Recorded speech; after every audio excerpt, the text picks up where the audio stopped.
વિરોધ પક્ષના નેતા માફી માંગે એવું નાટક કરવામાં આવ્યું અને બહુમતીએ ઠરાવ પસાર કરી અને વિરોધ પક્ષના નેતાને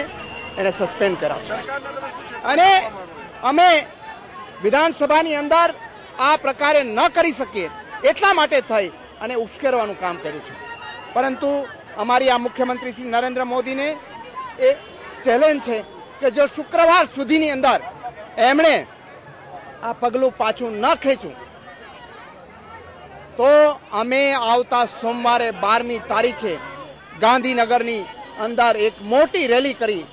અને મુખ્યમંત્રી શ્રી નરેન્દ્ર મોદી પાસે હિસાબ દો, જવાબ દો કહીને એમની પાસે એનો જવાબ માગીશું અને સચિવાલય ઉપર અમે રેલી કાઢીને જઈશું અને એ ઉપરાંત જરૂર લાગે ત્યારે ગવર્નરશ્રીને અને રાષ્ટ્રપતિને આવેદનપત્ર આપી અને અમારા આગળના કાર્યક્રમો આગળ વધારીશું।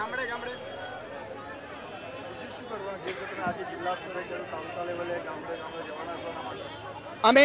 અમારો કાર્યકર્તા છે એ દરેક જગ્યાએ એક સૈનિક બનીને મુખ્યમંત્રીના ભ્રષ્ટાચારનો પર્દાફાશ કરે છે અને શક્તિસિંહભાઈએ જે સાચા સ્પિરિટમાં એમ કહ્યું છે કે ઉદ્યોગપતિઓ સાથેની સાંઠગાંઠ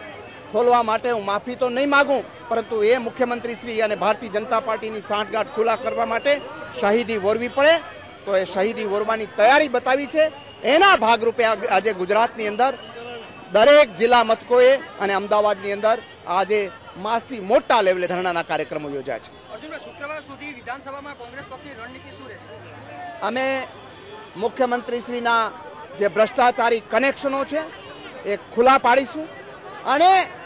રેકોર્ડ આધારિત બધી વાતો લઈ આવી અને ગુજરાતની અંદર કઈ પ્રકારે મુખ્યમંત્રીશ્રીએ ભ્રષ્ટાચાર કરી અને ઉદ્યોગપતિઓને બજેટની,